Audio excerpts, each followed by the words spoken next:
2021లో జరిగేటువంటి జనగణనలో మేము మా ప్రభుత్వం కులాన్ని చేర్స్తామని చెప్పి స్పష్టమైన హామీ ఇచ్చారు. అది 2021 కరోనా వల్ల జరగలేదు. ఇప్పుడు 26లో జరుగుతున్నది. కాబట్టి జరిగే సందర్భంలో ప్రధానమంత్రి నిర్ణయం తీసుకున్నాడు. అంతకుముందే బీజేపీ దీనికి కట్టుబడి ఉన్నది. అయితే రాహుల్ గాంధీ కుటుంబం నుంచే 3 ప్రధానమంత్రులు అయినారు దేశానికి.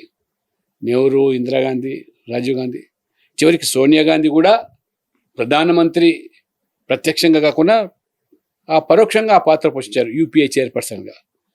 ఆ 4 ఉండి కూడా ఎన్నడూ కూడా 60 సంవత్సరాల పైగా వాళ్ళు అధికారంలో ఉన్న పార్టీ కులగణన ఎప్పుడు కూడా చేస్తామని చెప్పలేదు.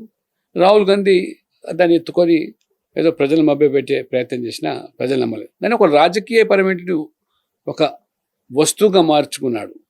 కానీ భారతీయ జనతా పార్టీ చిత్తశుద్ధి, సామాజిక న్యాయం, సమ్మిళిత అభివృద్ధి జరగాల, మొత్తం ఒక ఇంక్లూజివ్ గవర్నెన్స్.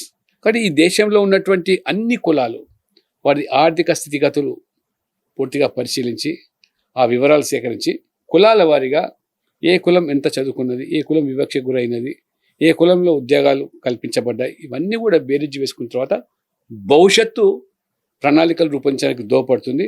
ఆ రకంగా నరేంద్ర మోడీ గారు ఏదైతే సంకల్పించాడో 2047లో వికసిత్ భారత్, ఆ వికసిత్ భారత్లో కూడా మరి సామాజిక న్యాయం జరగాలి, అన్ని వర్గాలకు కూడా తప్పకుండా గుర్తింపు ఇవ్వాలనే ఆలోచనతో తీసుకున్న నిర్ణయమే ఈ యొక్క జనగణనలో కులగణన.